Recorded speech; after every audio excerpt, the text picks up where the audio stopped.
Today I'm talking about negative intuition versus negative thoughts. Welcome back to my channel. My name is Leah Chantal, and today I'm talking about a very important distinction when you're learning to use your intuition. Because when you get your negative intuitive hits wrong, you can do a lot of damage actually. Let's say, for example, you are in a group of people and somebody triggers you or reminds you of a traumatic memory. You might tell yourself that's your intuition and that person is a bad person. But really, maybe they're not. Maybe they're just behaving in a way that triggers you and reminds you of something bad that happened when you were a child. Now, can it be both? I mean, sometimes, but you need to make sure that you're interpreting the signal of your intuition correctly. Because if you spread something negative about somebody else or about a neighborhood or a situation, it's kind of like gossip if you get it wrong, right? Because you're spreading wrong information. So how do you make sure you're getting it right? And when is it the right time to share that kind of difficult information with another person? That takes a lot of discernment to tell when it's the right time. But basically the short answer is when it's going to protect them and you're very confident that it will protect the person. Now I'm going to talk about how do you interpret your negative intuition as being correct. So one situation that I think a lot of women can relate to is situations when you're walking around in the dark at night. You need to go get something or you're coming home from somewhere late at night and you could be in danger. There could be somebody in your environment who is threatening and you feel it in your gut. That's a very clear signal, and that's a very obvious one where you can tell something is wrong, and you should always, always, always trust that. That is unequivocally very clear, very obvious negative intuition that you are in danger and you need to go get help. It's not worth your life or your physical health to put yourself into a negative, dangerous situation. And you may want to stay away from places at night that kind of encourage negative behavior and protect yourself. These things are very, very likely to be correct intuitive hits. Anything that impacts your sense of safety in an environment you can trust. Where things get a little bit more complex and it can be harder to tell if you're interacting with a good person is when you encounter a new person in the daylight. Let's say, for example, something about that person triggers you or makes you feel uncomfortable because they remind you of somebody from your childhood who wasn't a good person. That could be your own negative thinking and your own negative projection. Maybe that person talks the same way as that horrible person did in your childhood, but there's nothing wrong with them. So that's where things get a little bit tricky. And then if you start talking and spreading that information that, hey, that person isn't a good person, that can be when you get into trouble. Actually, sometimes when you're meeting new people, you could be genuinely picking up that they are a negative person. Maybe you are picking up something to stay away from them, but even when you do have those feelings, you need to be very careful who you share them with. You don't necessarily want to go to all your friends and family and say, hey, I had a negative hit about Herb today, to stay away from him. That's probably not going to go very well. However, when your heart speaks to you and gives you that information, just because you can't necessarily spread it in polite company, doesn't mean you have to disregard that hit altogether. You can keep it into your heart. And when you see her the next time and he asks you to go 50-50 on a business with him, maybe you know better not to do that, even though he seems like a very qualified, nice person to go into business with. Maybe you're sensing something that's correct, but you don't necessarily have to tell the whole world and spread a rumor about it. You see what I mean? You just know to keep that information for yourself.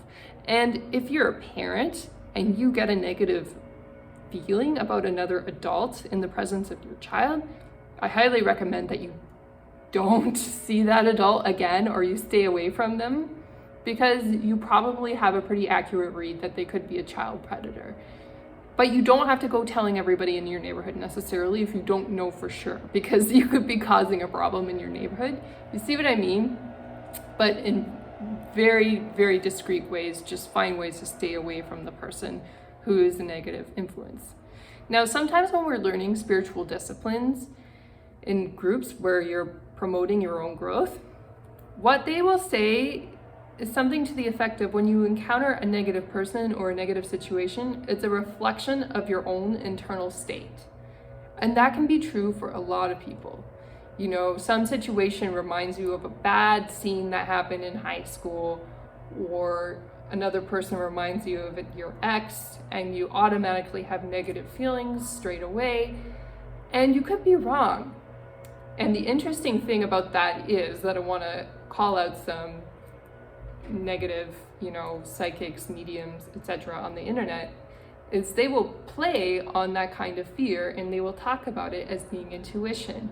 They will say, if you don't get a reading with me, you're going to have bad luck, or you're going in a bad direction in your life. This is a very common tactic that scammers and bad intuitives will use to try to hook your clients.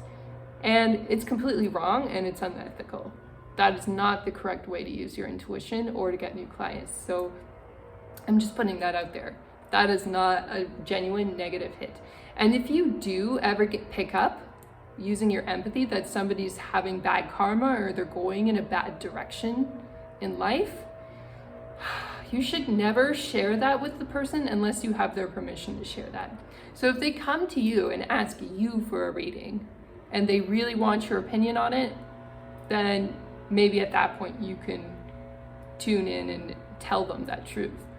Having said that, if you just pick it up randomly about somebody you know, but they didn't come and ask you for a reading, you should never ever share that information with them, because that's their journey and it's none of your business. But it's very interesting when we pick up our talents for sensing intuition. Sometimes we pick up on information like that people are heading in a bad direction or they're in trouble, but just remember that it's their life and it's their karma, and you're not there to interfere unless they ask for your help. Then you have permission to intervene if they really want your help in that regard. But otherwise, don't mess with them. Don't tell them what to do, because nagging can actually push them in the opposite direction that they need to go. So if you start telling them about stuff that you're picking up on intuitively and you don't have their permission to share, then you could be pushing them into an even worse direction. That's why it's very important to let people evolve and develop on their own, rather than try to nag them into waking up, if that makes any sense. It just doesn't work. Okay, so let's go back to negative intuitive hits. How do we know that they're correct? And how can we practice and make sure that when we have a negative hit, that we are interpreting the situation correctly? You can actually practice. So let's say you're meeting a new person. In the privacy of your own home, after you've finished meeting the person, you can put your hand on your belly and ask your gut to say what your gut says about the person, and then start talking.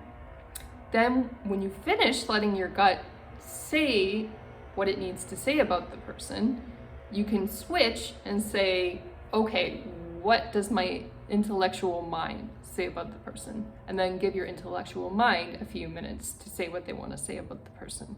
And what you'll discover is you have a couple of different opinions usually. Sometimes they're the same, but usually there's different information in each. And you're going to get a real sense of, okay, this is what my gut sounds like.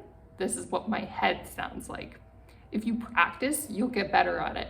And then when you pick up a genuine intuitive hit, you'll recognize the signature. So an important thing about intuition is that it's very, very fast. So when you put your hand on your stomach, you say the first thing that comes into your mind. And usually the first thing that comes into your mind is also your intuition in an encounter with a new person or whatever situation that you're in. You need to give your gut a voice, and then you can sense what your intuition is trying to tell you about that person or that situation. And when you get good at telling the difference between the two channels, especially when it's negative information, you're going to get a sense that this is what's correct, and this is what needs to be shared with others, if it needs to be shared at all. So let's say, for example, you are at a park and you sense something about a gentleman being there as being a little bit strange, and he's there really, really often. You may not want to share with your friend directly that that person is a bit weird. Maybe you want to share a little indirectly and say, hey, maybe I enjoy taking my child to this park instead. You want to go there next time when we're having a get together and letting our kids play. You see what I mean? There are subtle ways of going around the danger that's not spreading gossip or not making it worse. It's subtle. You're protecting yourself, you're protecting your friends, but you're not doing it in a negative way that's going to cause trouble in your community. It's very important to have good discernment and good social skills because those will enhance your intuition. When you're blindly saying your intuition out loud, that's when you're inviting some criticism potentially from your friends. They'll think, why are you bothering with this intuition business? Because they may just argue with your opinion and say that you're wrong. But if you're subtle, especially with the negative stuff, it's very important to be subtle so you don't accidentally make it worse. Nobody has any room to criticize you necessarily, right? You're just making a suggestion to go to a different place. And you can practice and get better at telling these intuitive hits apart from your intellectual mind. But on the very big stuff, like you're encountering a sexual predator or you're in danger or these kinds of things, usually your intuition is correct. It's our social graces and our behavior and our conditioning in society that tells us we're not correct because we're not being polite. We're not being considerate of the person that we're in company with. And there are ways to be polite and still be a good, upstanding member of your community without necessarily playing into the agenda of a negative person. You can find ways to just avoid them politely. And if you get that intuitive hit off the bat very early on, especially when you're dating, men are very good at saying all the things that women want to hear and then later coming out with bad behavior. Doesn't mean that when he says the right things, they're necessarily wrong or bad. But if your gut says something's off when a gentleman is being nice to you or telling you that he has a house or he can take care of you, that's a genuine warning signal that you want to heed and pay attention to. It's very, very critical, especially in the early phases of relationships. That's when it's easiest to get out. When you're in a marriage and you haven't heeded those signals and you get involved long-term with somebody who's not a good person, or you have children with them, then it's very, very difficult to get them out of your life. So that's why intuition is so important for women. That's why we need to listen to our negative intuition. We usually know when relationships are not good for us, but we talk ourselves into getting into those relationships anyway because of whatever reason, that we're lonely or we're running out of time to have children, or that family expects us to have a marriage and to buy our house together, or whatever the reasons are. But you don't want to jump into anything like that unless it's truly the right person. Because if they're the wrong person, they can really do a lot of damage to your life. So this concludes my lesson on negative intuition and how to read it correctly.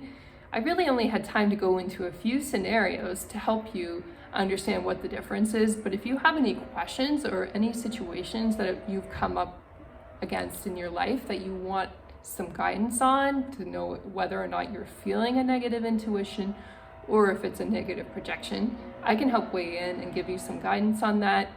If you have any more questions about topics that you'd like to see me talk about in my videos, definitely feel free to leave a comment on that as well if you have other questions or other topic choices that you want me to cover.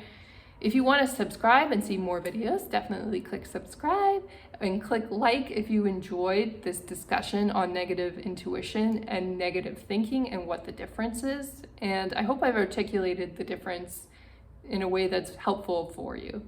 I hope you're all having a wonderful day and take care. Bye now.